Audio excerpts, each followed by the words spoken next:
तो हेलो दोस्तों, मैं सौरभ आपका एडुगाता में स्वागत करता हूँ। आज हम लोग इंग्लिश राइटिंग स्किल देखने वाले। इंग्लिश राइटिंग स्किल्स का आज का जो टॉपिक रहने वाला है that is information transfer. Today we are going to see English writing skills and the today's topic is information transfer. आज का जो टॉपिक रहने वाला है इंफॉर्मेशन ट्रांसफर है। बट क्या आपको पता है इंफॉर्मेशन ट्रांसफर का मतलब क्या है और क्या करना है इस टॉपिक में, मैं आपको बताता हूँ। ठीक है, first of all what do we mean by information transfer? Basically, information transfer is referred as rewriting a given information from one format to another format. Simple definition है, कोई भी एक इंफॉर्मेशन आपको प्रोवाइड किया जाएगा, उस इंफॉर्मेशन को एक फॉर्मेट से दूसरे फॉर्मेट में कन्वर्ट करना है या फिर रीराइट करना है, इसी को हम लोग इंफॉर्मेशन ट्रांसफर कहने वाले हैं।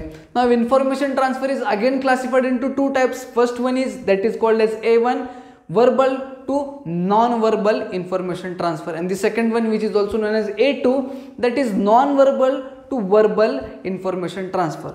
बट ये क्या है verbal to non verbal, non verbal to verbal? So basically in the today's part we are going to see verbal to non verbal information transfer. आज के पार्ट में हम लोग verbal to non verbal information transfer देखेंगे। उसकी marking scheme, मतलब वो जो लिखना है हमें, जो कुछ भी करना है उसमें मार्क्स कैसे मिलने वाले हैं वो बताऊंगा। एक एग्जाम्पल भी दिखाने वाला हूँ, उससे आपको पता चल जाएगा कि आपको एक्चुअली में करना क्या है। तो सबसे पहले जान के लेते हैं verbal to non verbal information transfer है क्या। Basically we will be provided with information in a paragraph. हमें एक इंफॉर्मेशन प्रोवाइड किया जाएगा एक पैराग्राफ में, then we have to mention और we have to collect all of the main points mentioned in that particular paragraph. उस particular paragraph में कौन कौन से इंपॉर्टेंट पॉइंट्स मेंशन किए गए उसको नोट डाउन करना है। Then we have to frame a tree diagram और अ पाई चार्ट और अ बार ग्राफ और some other kind of visual representation of that particular information. फिर हमें करना क्या है, उसके बाद हमें वो जो टर्म्स हमने लिखे थे, वो जो इंफॉर्मेशन हमारे पास था, उसको कलेक्ट करके या फिर उसको साथ में रख के एक ट्री डायग्राम या फिर एक पाई चार्ट या फिर एक बार ग्राफ और कोई अदर विजुअल रिप्रेजेंटेशन, मतलब डायग्रामेटिक जो कुछ भी आपको बोलेंगे निकालने के लिए, उस इंफॉर्मेशन से आपको एक डायग्राम क्रिएट करना है, विजुअल रिप्रेजेंटेशन क्रिएट करना है जो सारा इंफॉर्मेशन हमें बता सके। इसीलिए मैंने बोला था सारे इंपॉर्टेंट टर्म्स आपको पहले लिख के रखना है। ठीक है, समझ में आ गया आपको अब क्या है वर्बल टू नॉन वर्बल। अब हम लोग एक एग्जाम्पल देखेंगे, उसके बाद मैं आपको मार्किंग स्कीम बता ही दूंगा कैसे। ठीक है, ओके। तो मेरे राइट साइड में आपको एक एग्जाम्पल दिख रहा होगा। एग्जाम्पल में क्वेश्चन क्या दिया है देखते हैं। Read the following information and prepare a pie diagram for the same. मतलब एक इंफॉर्मेशन प्रोवाइड किया गया है और हमें पाई डायग्राम क्रिएट करना है। We are provided with information and we have asked to draw a pie diagram. कैसे करेंगे, बहुत ईजी है।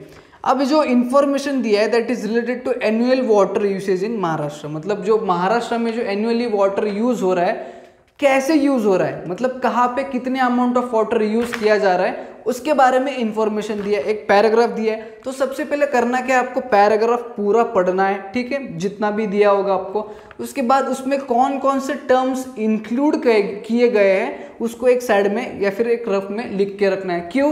क्योंकि सारे वही इंपॉर्टेंट टर्म्स आपको इंक्लूड करने हैं पाई चार्ट में, ताकि जब कोई पाई चार्ट पढ़े तो सारा जो इसमें इंफॉर्मेशन प्रोवाइड किया गया है उसको पाई चार्ट से मिल सकेगा। ठीक है, अब आंसर में देखिए क्या कौन से टाइप ऑफ पैरामीटर से टर्म्स दिए गए थे।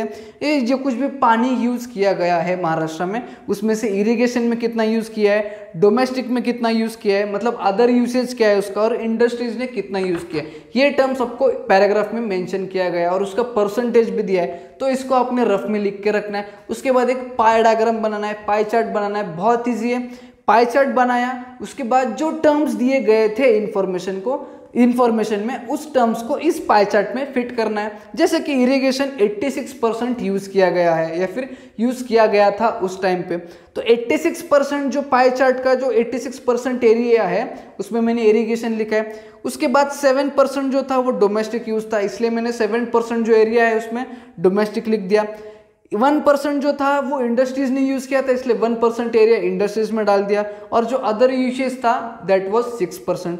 उसके बाद जो नीचे लिखा है ब्लैक पेन से annual water usage in Maharashtra, that is basically title, वो ऊपर आना चाहिए, ऊपर जगह नहीं था इसलिए मैंने गलती से नीचे लिख दिया। आपको सबसे पहले से ऊपर लिखने हैं। तो आपको अब समझ में आया इंफॉर्मेशन ट्रांसफर कैसे करना है, वर्बल टू नॉन वर्बल।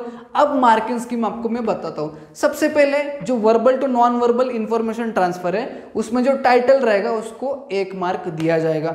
सही टाइटल, एप्रोप्रिएट टाइटल रहना चाहिए जिसको 1 मार्क दिया जाने वाला है। उसके बाद कवरिंग ऑफ ऑल पॉइंट्स, जैसे मैंने बोला था irrigation, domestic, other usage, industries, ये जो सारे पॉइंट्स आपको दिए थे इंफॉर्मेशन में, उसमें से सारे पॉइंट्स अगर आपने कवर किए हैं सही से तो आपको 2 मार्क्स मिलने वाले हैं। उसके बाद एप्रोप्रिएट ग्राफिक और लेआउट, मतलब जो आपने पाई चार्ट बनाया था, यहाँ पे जो आपको अभी दिख रहा होगा, जो पाई चार्ट बनाया था, वो पाई चार्ट जो लेआउट है वो सही से बनाया है, मतलब डिसेंट है, अच्छी तरीके से नीट है या नहीं है, या फिर कैसे भी हाथ से बनाया, गंदा सा बनाया, उसके ऊपर डिपेंड होगा आपका ये 1 मार्क। अगर सही से बनाया तो 1 मार्क मिल जाएगा।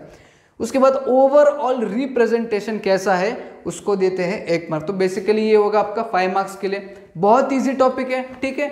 विजुअल रिप्रेजेंटेशन करना है, कोई भी एक इंफॉर्मेशन दिया जाएगा आपको, उस इंफॉर्मेशन को पढ़ के, ठीक है।